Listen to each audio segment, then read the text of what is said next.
Well hello everybody, welcome to रॉयजिक वे।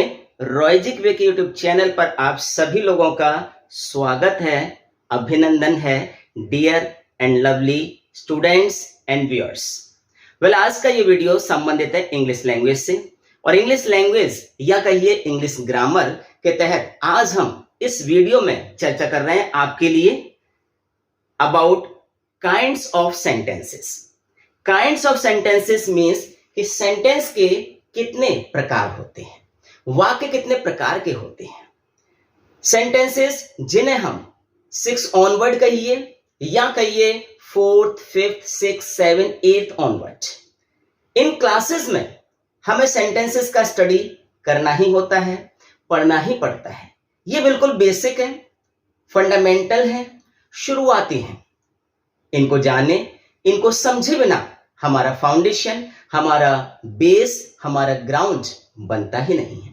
क्योंकि सुबह से लेकर शाम तक हम जो भी चर्चा करते हैं वो सेंटेंस ही तो होते हैं डियर स्टूडेंट्स। और सेंटेंस तो होते ही हैं, साथ में हमें यह भी समझना होता है कि काइंड्स ऑफ सेंटेंसेस यानी कितने प्रकार से हम सेंटेंसेस का प्रयोग करते हैं, यूज करते हैं, कौन कौन से होते हैं। उसी के आधार पर, उसी के बेसिस पर हमारे जो भी फेशियल एक्सप्रेशंस हैं, जो भी हमारे जेस्चर हैं, जो भी हमारे पोस्चर हैं। जेस्चर इट मीन्स कि हमारे फेशियल एक्सप्रेशन, चेहरे की भाव भंगिमाएं, और साथ में पोस्चर यानी हमारे चलने फिरने बैठने का तरीका। ये सारी चीजें हमारे वाक्य यानी सेंटेंसेस के अकॉर्डिंग चेंज होते हैं कहीं ना कहीं। तो आज इस वीडियो में आपके लिए यही सारी बातें एकेडमिक सेशन में निश्चित तौर पर आपके लिए ये काफी यूजफुल होंगे। और साथ में अगर आप तैयारी में हैं किसी भी कंपटीशन की, तो निश्चित तौर पर कॉम्पिटिटिव वर्ल्ड में भी ये सारी बातें आपके लिए बेहद महत्वपूर्ण होंगी। तो जानना, समझना और वीडियो को अंत तक देखना आपके लिए बेहद जरूरी बनता है।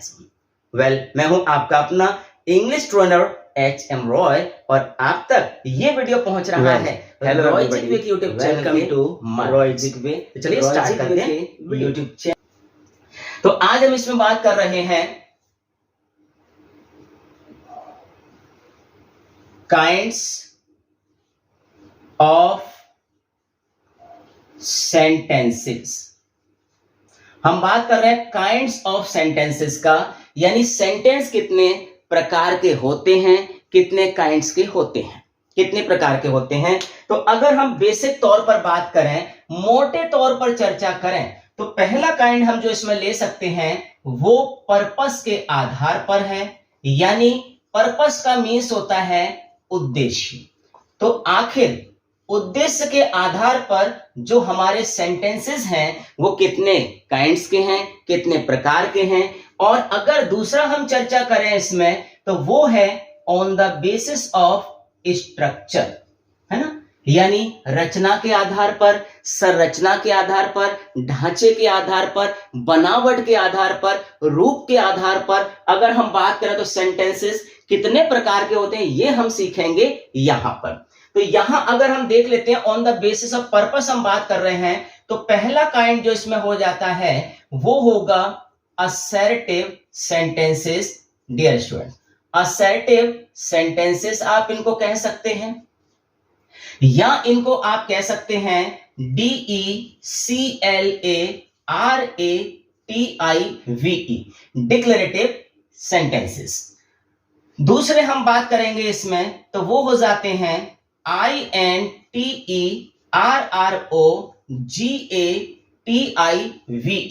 यानी इंटेरोगेटिव सेंटेंसेस की हम बात कर रहे हैं, जिन्हें हिंदी में अगर हम समझना चाहें तो इन्हें हम कहेंगे प्रश्नवाचक वाक्य। ये आपके लिए है प्रश्नवाचक वाक्य।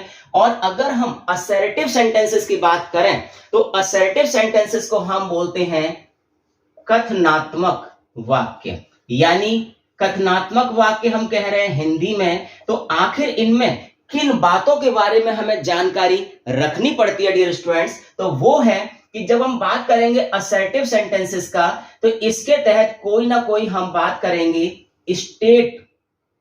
स्टेटमेंट की बात करेंगे, या फिर हम बात करेंगे किसी फैक्ट की।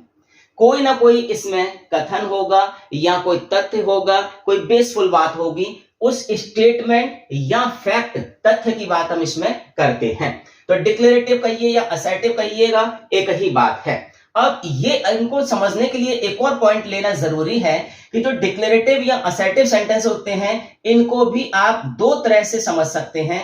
एक होता है अफर्मेटिव सेंटेंसेस, एफर्मेटिव सेंटेंसेस, और सेकंड होता है NEGATIVE, निगेटिव सेंटेंसेस होते हैं ना। तो ऊपर वाले जो अफर्मेटिव सेंटेंसेस हैं उन्हें हम बोलते हैं स्वीकारात्मक वाक्य।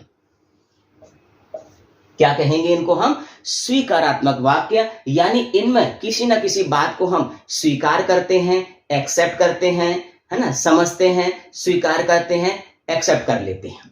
इस प्रकार के सेंटेंसेस की चर्चा हमने पहले वीडियो में कर चुके हैं, हम पहले वाले वीडियो में, तो उससे संबंधित जानकारी आप वहां से रिसीव कर सकते हैं। फिर भी अगर आप चाहें तो जैसे हमने कहा कि आई गो टू स्कूल, मैं स्कूल जाता हूं, इसमें हम एक्सेप्ट कर रहे हैं कि हम कहीं जाते हैं, कहीं का मतलब स्कूल जाते हैं। आई प्ले फुटबॉल, मैं फुटबॉल खेलता हूं। I get up early in the morning, मैं सुबह उठता हूं। ऐसे lots of sentences can be taken here. यहां पर बहुत सारे इस प्रकार के वाक्यों को लिया जा सकता है जिनमें हम किसी न किसी बात को एक्सेप्ट करते हैं, या ये कहिए नेगेटिव सेंटेंसेस जहां हम चीजों को स्वीकार नहीं करते हैं, एक्सेप्ट नहीं करते हैं। जैसे मैं सुबह नहीं उठता तो हम कहेंगे I do not get up early in the morning, या I do not get up in the morning, है ना। यानी यहां पर हम स्वीकार नहीं कर रहे हैं। मैं स्कूल नहीं जाता हूं, I do not go to school. मैं एक स्टूडेंट नहीं हूं, I am not a student, है ना। तुम एक दुकानदार नहीं हो, you are not a shopkeeper, यानी मना कर रहे हैं हम किसी बात को। तो ऐसे सेंटेंसेस को बोलते हैं असर्टिव या डिक्लेरेटिव सेंटेंसेस। एफर्मेटिव और नेगेटिव टू काइंड्स के होते हैं। अगला है इंटरोगेटिव सेंटेंसेस, जिन्हें हम हिंदी में प्रश्नवाचक वाक्य कह रहे हैं, और इनके तहत हम किसी ना किसी बात को जानना चाहते हैं, यानी हम कहेंगे वांट टू नो। और जब वांट टू नो की बात करेंगे हम, तो इसको हम कह सकते हैं क्वेश्चन फॉर्म भी कह सकते हैं। इसमें हम किसी ना किसी प्रश्न की बात करते हैं, या फिर हम इसमें किसी ना किसी बात के लिए क्या करते हैं, इंक्वायर करते हैं। इंक्वायर करने का मतलब भी जानना ही है डियर स्टूडेंट्स, है ना। तो ये जो प्रश्न है उन्हें हमने कहा इंटरोगेटिव सेंटेंसेस, यानी प्रश्नवाचक वाक्य। जैसे हमने कह दिया कि भाई आप कहां रहते हैं, आप कहां रहते हैं, तो हमने बोल दिया वेयर डू यू लिव, है ना। आप कहां जा रहे हैं, तो हमने बोल दिया वेयर आर यू गोइंग, है ना। तो ये सेंटेंस हमारे क्या प्रश्नवाचक है ना। अच्छा, बात इसमें ये है कि इसमें क्वेश्चन से शुरुआत हो रही है। कुछ ऐसे इंटरोगेटिव सेंटेंसेस होते हैं जिनमें स्टार्ट हेल्पिंग वर्ब से होती है और उनका जवाब आप यस और नो में दे सकते हैं, जिनके बारे में डिटेल चर्चा अगले वीडियो में आपके सामने, या पहले भी हम इंटरोगेटिव सेंटेंसेस की चर्चा कर चुके हैं, वो आप देख सकते हैं। अगला हम सेंटेंसेस की बात करेंगे तो वो होगा आपके लिए I am PERATIVE, imperative sentences, यानी इन्हें हम कह सकते हैं कि ये कहीं ना कहीं संबंधित होते हैं आज्ञा से, है ना, या संबंधित होते हैं आदेश से, है ना, या संबंधित होते हैं किसी सलाह से, या संबंधित होते हैं किसी सुझाव से, या संबंधित होते हैं किसी कहिए चेतावनी से, है ना, या संबंधित होते हैं किसी प्रार्थना से, या संबंधित होते हैं किसी इनविटेशन, निमंत्रण या आमंत्रण से, है ना। तो उन सारे सेंटेंसेस को हम चर्चा करते हैं इंपरेटिव सेंटेंसेस के तहत, यानी आज्ञात्मक भी कह सकते हैं, आदेशात्मक भी कह सकते हैं, सलाहात्मक भी कह सकते हैं, सुझावात्मक भी कह सकते हैं, चेतावनीपूर्ण भी कह सकते हैं, और साथ में प्रार्थनात्मक वाक्य भी कह सकते हैं, है ना। तो इसमें हम किसी ना किसी एडवाइस की बात करते हैं डियर स्टूडेंट्स, किसी ना किसी एडवाइस की बात करते हैं, है ना, या फिर हम बात करेंगे ऑर्डर की बात कर सकते हैं, या फिर हम बात कर सकते हैं कमांड की बात कर सकते हैं। तो ये सारी चर्चा हमारे इस प्रकार के सेंटेंसेस में आ जाती है ना। किस तरह से बनाएंगे ये आने वाले वीडियोस में कंप्लीट डिटेल्ड स्टडी के साथ आप आनंद लीजिएगा, देखिएगा आने वाले। अभी हमारे लिए फोर्थ सेंटेंस होगा जिसे हम कहेंगे एक्सक्लेमेटरी सेंटेंसेस, है ना, एक्सक्लेमेटरी सेंटेंसेस हैं। ये आपके 4th नंबर पर आ रहे हैं, सेंटेंसेस हैं, और इसको हम कहेंगे विस्मयादि बोधक, विस्मयादि बोधक, है ना। विस्मयादि बोधक का मीन्स ये है कि इसमें हमारे हृदय से, है ना, हमारे मन से, हमारे दिल से अचानक ही कोई ना कोई फीलिंग, कोई ना कोई भावनाएं व्यक्त की जाती हैं। अचानक sudden expression of feelings from our heart in one two words में, या एक या दो शब्दों में हम एक्सप्रेस करते हैं, है ना, अचानक उत्पन्न होते हैं। जैसे हम कह सकते हैं वाओ, है ना। तो जब हमें आश्चर्य होता है, हमें सरप्राइज होता है ना, जब हम एस्टोनिश या शॉक होते हैं, तो ऐसी सिचुएशन में हम एक्सक्लेमेटरी सेंटेंसेस का यूज करते हैं डियर स्टूडेंट्स, है ना। फिर अगला स्टेज है हमारे लिए, जिसे हमने यहां पर लिया है OPTATIVE, ऑप्टेटिव सेंटेंसेस, जिनके तहत हम किसी भी विश की बात करते हैं या किसी हम ब्लेसिंग की बात करते हैं। कोई ना कोई इच्छा प्रकट की जाती है या कोई ना कोई आशीर्वाद, ब्लेसिंग की हम बात करते हैं। वो सेंटेंस हमारे लिए क्या कहलाते हैं? ऑप्टेटिव सेंटेंसेस, है ना। इच्छा सूचक वाक्य, है ना, कामना सूचक वाक्य, इच्छा सूचक वाक्य कहिए या कामना सूचक वाक्य कहिए, उन सेंटेंसेस की चर्चा हम यहां पर करेंगे और कर रहे हैं। तो डेफिनेटली जैसे हमने कह दिया वाओ व्हाट अ राइटिंग, है ना, यानी क्या राइटिंग है, इसका मीन्स ये है कि आपकी राइटिंग बहुत बेहतर है, बहुत अच्छी है ना। या हम कहें वाओ व्हाट अ मैन, क्या आदमी है ना, क्या आदमी हो। व्हाट अ बॉय, क्या लड़के हो। व्हाट अ पेंटिंग, क्या पेंटिंग है। हाँ, अगर कोई अफसोस है तो हम अलेस का यूज कर लेते हैं, अलेस ही इज रुइन्ड, है ना, अरे राम वो तो बर्बाद हो गया, है ना, कलेप्स कर गया। सो हाँ, इन सारे सेंटेंसेस में आपको जो बातें कुछ और याद रखनी है वो यही होगा कि ये जो सेंटेंस है इनका जो फर्स्ट लेटर होता है, फर्स्ट वर्ड का फर्स्ट लेटर जो होगा वो आपको लिखना है कैपिटल में। बस इतना ध्यान रखना है, कैपिटल में लिखना है। फर्स्ट लाइन का पहला जो वर्ड का सेंटेंस, पहले वर्ड का जो पहला लेटर होगा उसे हम लिखेंगे कैपिटल लेटर्स में। अब यहां पर हमने आपके लिए 5 काइंड्स के यानी 5 प्रकार के सेंटेंसेस की चर्चा किया हुआ है। तो इसमें आपको यह भी याद रखना है, यह भी ध्यान रखना है कि इनके तहत जो सामान्य सेंटेंस है जैसे असर्टिव ले लीजिएगा या डिक्लेरेटिव ले लीजिएगा, इनमें जो हम मार्क लगाते हैं सेंटेंसेस के लास्ट में, वाक्यों के अंत में जो चिन्ह लगाएंगे वो होता है फुल स्टॉप। फुल स्टॉप एक सिंपल पॉइंट का यूज कर लेते हैं डियर स्टूडेंट्स।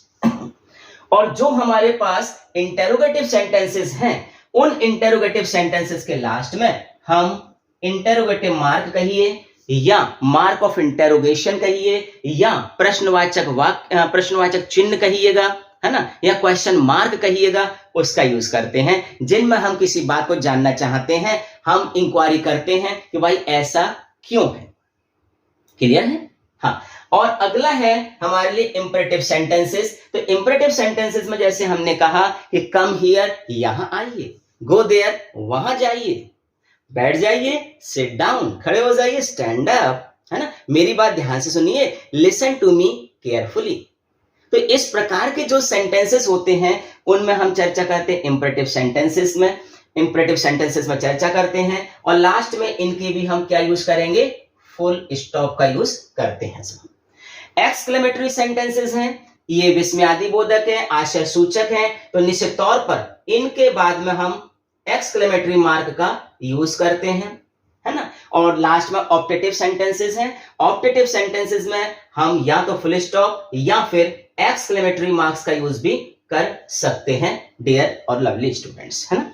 तो ये थे सेंटेंस काइंड्स कि आखिर काइंड्स ऑफ सेंटेंसेस कितने प्रकार के हैं, कैसे इनको हम समझ सकें। यहां हमने कंप्लीट चर्चा किया हुआ है, लेकिन इनकी डिटेल में चर्चा विधिवत तौर पर प्रॉपरली आने वाले वीडियोस में आप देखेंगे और कुछ की चर्चा हमने वीडियोस में कर दिया है, वहां से भी आप इनके बारे में जानकारी ले सकते हैं। तो well dear and lovely students, आज की वीडियो में इतना ही। कुछ और बेहतर चीजें लेकर के हम आपके लिए प्रेजेंट होंगे, उपस्थित होंगे।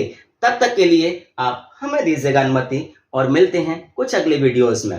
लेकिन जाने से पहले वीडियो और ये जो इंफॉर्मेशन हम आपके लिए प्रेजेंट किए हुए हैं, वो अगर आपको अच्छी लगी है, वीडियो पसंद आया है, तो वीडियो को लाइक कर दें। और चैनल पर अगर पहली बार आए हैं तो चैनल को लाइक करने के साथ साथ सब्सक्राइब भी करना बिल्कुल मत भूलिएगा, ताकि हम ऐसे ही जो भी वीडियोस बनाएंगे और बनाते रहते हैं वो आपकी दहलीज पर पहुंचते रहें, आपकी किस्मत के निर्माण में महत्वपूर्ण भूमिका निभाते रहें। तो well, it's okay for today. Thank you for watching this one. जय हिंद।